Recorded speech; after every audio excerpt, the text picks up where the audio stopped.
മഹാനായ ഖാദി ഇയാദ് റഹിമഹുല്ലാഹ് മൊറോക്കോക്കാരനാണ്, മഗ്രിബിയാണ്.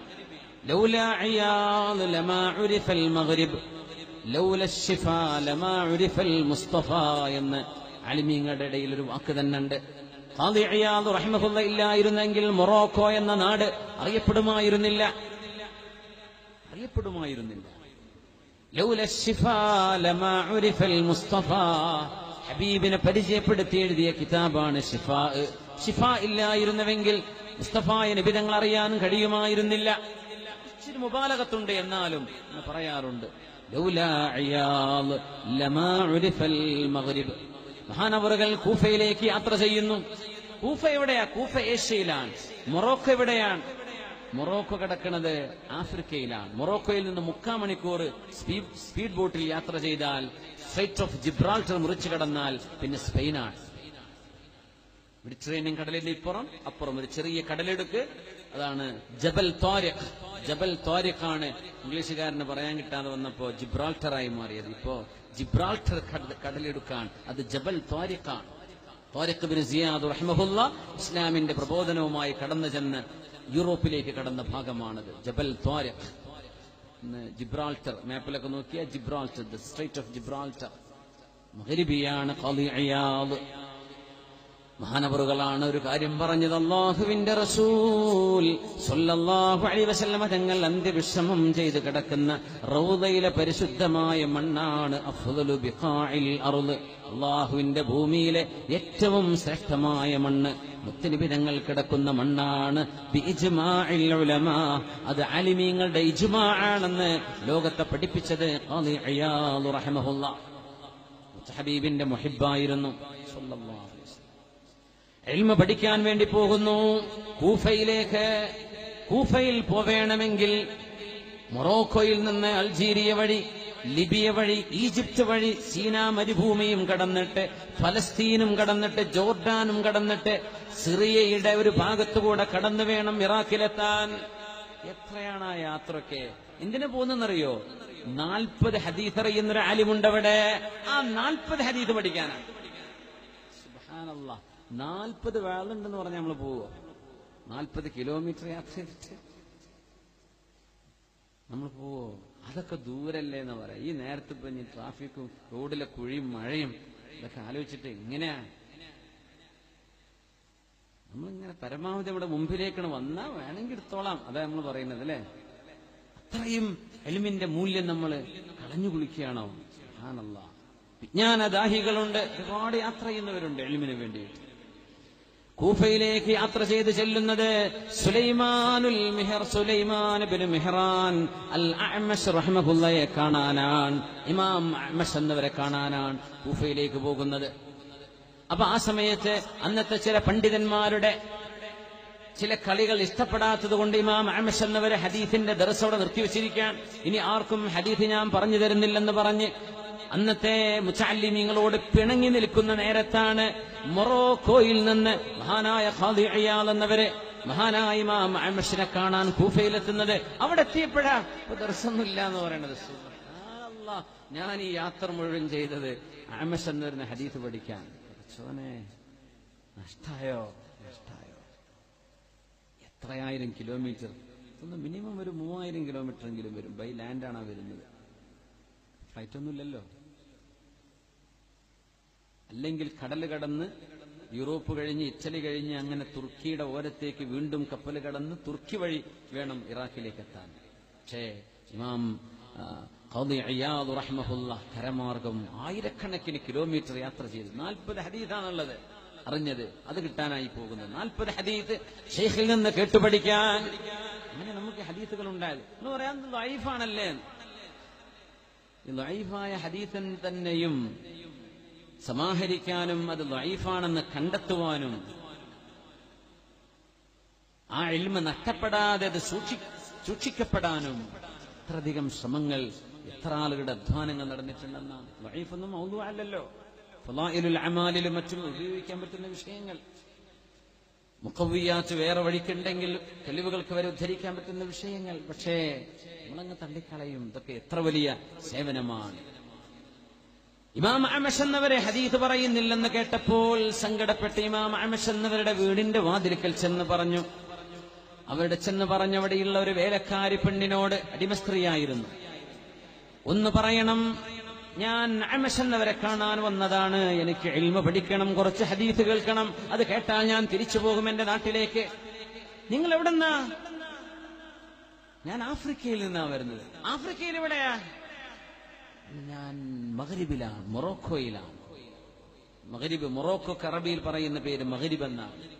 ഇഷാ എന്ന് പറഞ്ഞാൽ ലിബിയാവോ എന്ന് ചോദിക്കണ്ട, മഗ്രിബ് എന്ന് പറഞ്ഞാൽ മൊറോക്കോയാണ്. മൊറോക്കോയോ? ഞാൻ മൊറോക്കക്കാരിയാണ്. അവിടുത്തെ ഖൈറുവാൻ അറിയോ? ഖൈറുവാൻ അറിയും. ഞാൻ ഖൈറുവാൻകാരനാണ്. ഫുദൈൽ ഇബ്നു ഇയാദ് എന്നൊരു പറയാം. ആ പെണ്ണ് പറഞ്ഞു, ഞാനും ഖൈറുവാൻകാരിയ. ഗൾഫിലൊക്കെ വെച്ച് പരിചയപ്പെട്ടാണ്ടല്ലോ പറഞ്ഞു. നാട്ടിലെവിടെ? ഞാൻ കോഴിക്കോടാന്ന് പറയും. കോഴിക്കോട് എവിടെയാ? ഞാൻ മുക്കത്ത് എവിടെയാ? അപ്പോഴേ പറയാം, കിണാശ്ശേരിയാണെന്നോ അല്ലെങ്കിൽ ചേന്നമംഗലൂരാണെന്നോ ഉന്നമംഗലാണെന്നോ എവിടെങ്കിലൊക്കെ അരീക്കോട്ടാണെന്നോ. അപ്പൊ ചോദിക്കും, അവിടെ എവിടെയാണ്? നിനക്ക് അറിഞ്ഞു വരുമ്പോണ്ടല്ലോ കെട്ടിപ്പിടിക്കാൻ തോന്നില്ല. പടച്ചവനെ, എത്ര കാലായി നമ്മളെ നാട്ടുകാരെ കണ്ടിട്ടെന്നൊക്കെ. ആദ്യമായിട്ട് ചെല്ലുന്നവരെ എവിടെങ്കിലും വല്ല മരുഭൂമിയിലൊക്കെ ചെന്ന് പെട്ടിട്ട് ഒരു നാട്ടുകാരനെ കണ്ടാൽ തോന്നുന്ന ഒരു സന്തോഷല്ലേ? അൽഹംദുലില്ലാഹ്. ഖൈറുവാൻകാരനാണല്ലേ? അതെ, ഞാൻ ഖൈറുവാൻകാരനാണ്. ദാർബിനുൽ ഫറൂഖിനെ അറിയുമോ? ഇബ്നു ഫറൂഖ് എന്നറിയപ്പെടുന്ന ആളെ അറിയുമോ? അതിന്റെ പേരാണത്. അത് ഞാനാണ്. നിങ്ങളോ? നിങ്ങളാണോ ഇബ്നു ഫറൂഖ്? നിനക്കെങ്ങനെ എന്നെ അറിയാം? ഞാൻ നിങ്ങളുടെ വീട്ടിൽ വേലക്കാരിയായി അടിമപ്പെണ്ണായി താമസിച്ചിട്ടുണ്ട്, ഓർമ്മയുണ്ടോ? നമ്മളാ വിറ്റിരുന്ന അടിമപ്പെണ്ണാണോ നീ? ഞാനിപ്പോ ഇമാം അഅ്മശിന്റെ വീട്ടിലാണ്. പറയാം, അങ്ങനെ ഉണ്ടല്ലോ, ഒരു വാസ്ത കിട്ടുക എന്ന് പറഞ്ഞാ അങ്ങനെ ചെന്ന് ഇമാമിനോട് ചെന്ന് പറഞ്ഞു കൊടുത്തു. ഇമാം അഅ്മശ് എന്നവരെ നിങ്ങളോട് ഞാൻ പറയാറില്ലേ, ഞങ്ങളുടെ നാട്ടിലെ വലിയൊരു പണ്ഡിതൻ അദ്ദേഹം വന്നിട്ടുണ്ട് നിങ്ങളെ കാണാൻ, വാതിൽ തുറന്നു കൊടുക്കട്ടെ? ഓ, അകത്ത് വരാൻ വേണ്ടി പറ. നിങ്ങൾ എപ്പോഴും പറയുന്ന ആ പണ്ഡിതനോ? അദ്ദേഹം വരാൻ വേണ്ടി പറ. അങ്ങനെ അകത്തേക്ക് കയറി ചെന്നിട്ടാണ് ഇമാം അഅ്മശ് എന്നവരിൽ നിന്ന് ഹദീസ് കേട്ടത്. മഹാനായ ഫുദൈൽ ഇബ്നു ഇയാദ് റളിയല്ലാഹു അൻഹു, മഹാനായ ഖാദി ഇയാദ് റഹിമഹുല്ലാഹ്, ഫുദൈൽ ഇബ്നു ഇയാദ് ഖാദി ഇയാദ് റഹിമഹുല്ലാഹ്. അങ്ങനെയാണ് അത്രയും ദീർഘമായൊരു യാത്ര അള്ളാഹു സഫലമാക്കി കൊടുക്കുന്നത്. നിയ്യത്ത് അല്ലേ? ജയ്സി നിയ്യത്ത് വൈസി ബറക്കത്ത്. നിയ്യത്ത് നന്നായപ്പോ ആ വീട്ടിലെ വേലക്കാരി പെണ്ണ് തന്റെ വീട്ടിൽ, തന്റെ തറവാട്ടിൽ ജോലി ചെയ്തു പോയ ആളാണ്. ആ ഒരു ബന്ധമില്ലായിരുന്നെങ്കിൽ അഅ്മശ് എന്നവരെ വാതിലേ തുറന്നു കൊടുക്കില്ലായിരുന്നുവെന്ന്. അങ്ങനെ ഹദീസ് പഠിച്ചു. സന്തോഷത്തോടെ കൂഫയിൽ നിന്ന് മഗ്രിബിലേക്ക്, മൊറോക്കോയിലേക്ക് തിരിച്ച് യാത്ര തിരിച്ചു. നമ്മളാണെങ്കിൽ ആലോചിക്കേണ്ട, അവിടെ ഒരു വിസ കിട്ടുമെന്നല്ലേ നോക്കാം. സുബ്ഹാനല്ലാഹ്, സുബ്ഹാനല്ലാഹ്. ഇൽമു പഠിക്കാൻ വേണ്ടി മാത്രം, വേറെ ഒരു ലക്ഷ്യവുമില്ല. അല്ലാഹുവിലേക്ക് അടുപ്പിക്കുന്ന ഇൽമു വേണം, അത് മാത്രം അറിഞ്ഞാൽ മതി. ജാബിർ ഇബ്നു അബ്ദുല്ലാഹി റളിയല്ലാഹു അൻഹു ഈജിപ്തിൽ വന്നു പോകുന്നത് ഒരൊറ്റ ഹദീസ് പഠിക്കാൻ വേണ്ടി. മദീനയിൽ നിന്ന് ഈജിപ്തിലേക്ക് യാത്ര ചെയ്തത് ഒരേ ഒരു ഹദീസ്. ആ ഹദീസാണെങ്കിലോ മഹ്ശറായെ സംബന്ധിച്ച് നബി തങ്ങൾ പറഞ്ഞ ഒരു ഹദീസ്, ശഫാഅത്തിനെ പറ്റി പറഞ്ഞൊരു ഹദീസ്. അത് കേൾക്കാൻ വേണ്ടി ഈജിപ്തുകാരനായ ഒരു സ്വഹാബിയെ, ഒരു ആലിമിനെ, ഒരു സ്വഹാബിയെ കേട്ടപ്പോ ഒരൊറ്റ ഹദീസ് അത് കേട്ട ഉടനെ തിരിച്ചു പോന്നു മദീനയിലേക്ക്. ഇവിടെ നിൽക്കണില്ലേ എന്ന് ചോദിച്ചില്ലല്ല, ഞാൻ ഹദീസ് കേൾക്കാൻ വേണ്ടി വന്നതാ. അത് കേട്ടു, ഞാൻ പഠിച്ചു, ഞാൻ തിരിച്ചു പോവുകയാണ്. ഈജിപ്തിലേക്ക്. എവിടുന്ന്? മദീനയിൽ നിന്ന് ഈജിപ്തിലേക്ക് എത്ര ദൂരം പോകണം? സുബ്ഹാനല്ലാഹ്. ഫലസ്തീൻ വഴി സീനാ മരുഭൂമി കടന്നിട്ട് വേണം. സീനാ മരുഭൂമി ഇന്ന് ബസ്സിൽ നമ്മളൊക്കെ യാത്ര ചെയ്തിട്ട് ഒരു കൂട്ടത്തിലുണ്ടാവും.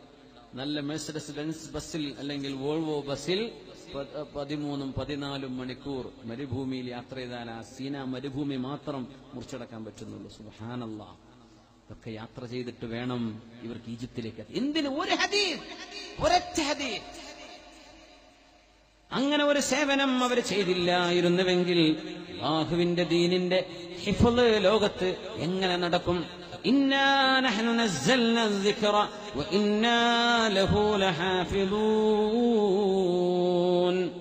ഇൽമ്, ദീൻ ഞാനാണ് ഇറക്കിയത്, ഖുർആൻ ഞാനാണ് ഇറക്കിയത്, ഖുർആനിന്റെ സംരക്ഷണം ഞാൻ ഏറ്റെടുത്തു എന്ന് പറയുന്നത് ഒരുപാട് ആളുകളുടെ മനസ്സിന്റെ ഉള്ളിൽ ദീനിന് വേണ്ടി സേവനം ചെയ്യാൻ അല്ലാഹു ഒരു തോന്നൽ കൊടുത്തതാണ്.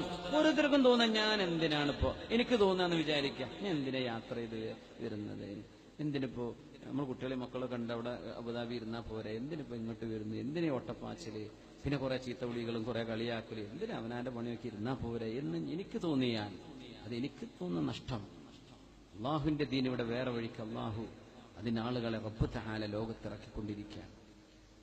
പക്ഷെ ദീനിന്റെ വിഷയങ്ങളിൽ അള്ളാഹു നമുക്കൊരു സേവനം ചെയ്യാൻ അവസരം തന്നാൽ അതൊരു തൗഫീഖാണ്. അള്ളാഹു തരുന്നൊരു തൗഫീഖാണ്. അതിൽ പല പരീക്ഷണങ്ങളും വരും, പല ത്യാഗങ്ങളും സഹിക്കേണ്ടി വരും. എന്നാലും എല്ലാം അതിജീവിച്ച് അള്ളാഹുവിന്റെ ദീനിന് അള്ളാഹു റിഫഅത്ത് റബ്ബ് വാഗ്ദാനം ചെയ്തതാണ്. ലിയുദ്ഹിറഹു അലദ്ദീനി അള്ളാഹു ചെയ്യും. നമുക്ക് എന്തെങ്കിലും ഒരു സേവനം ചെയ്യാൻ പറ്റിയാൽ നമുക്ക് നല്ലത് അള്ളാഹു കബൂലാക്കിയാൽ അല്ലെ. ഓരോരുത്തരും വിചാരിക്കും, ഉസ്താദ്മാരൊക്കെ വിചാരിക്കുക ഗൾഫൊക്കെ പോയ പോലെ ഈ മദ്രസയിൽ 3000, 4000, 5000 രൂപ ശമ്പളത്തിന് എന്താവാനാണ്, ഒരാഴ്ച ഒരാൾക്ക് ജീവിക്കാൻ പറ്റുമോ ഈ ശമ്പളം കൊണ്ട്? എല്ലാ മുദരിസുമാരും ചിന്തിക്കുക ഞങ്ങളൊക്കെ ഇനി ഗൾഫൊക്കെ പോവാന്ന് പറഞ്ഞാൽ എന്താവും ഈ ലോകത്തിന്റെ അവസ്ഥ. പക്ഷെ അള്ളാഹു ചില ആളുകളുടെ ഖൽബിൽ വേണ്ട, എനിക്കിത് മതി, ഞാൻ മുതഅല്ലിമീങ്ങളുടെ കൂടെ ജീവിക്കാൻ, ഞാൻ ഇൽമിന്റെ സേവനത്തിൽ ജീവിക്കുകയാണ്. അതവരുടെ ഖൽബിൽ കൊടുത്തത് ഇന്നാ നഹ്നു നസ്സൽന الذിക്റ വഇന്നാ ലഹു ലഹാഫിളൂൻ. അല്ലാഹു ഹിഫ്ദ് ചെയ്യും എന്ന് പറഞ്ഞതിന്റെ ഒരർത്ഥം ജനങ്ങളുടെ ഖൽബിലേക്ക് അല്ലാഹു കൊടുക്കുന്ന ഇതുപോലെയുള്ള ചിന്തകളാണത്രേ. അല്ലാഹു നമുക്ക് അവന്റെ ദീനിന് ഖിദ്മത്ത് ചെയ്യാൻ അല്ലാഹു തൗഫീഖ് നൽകട്ടെ.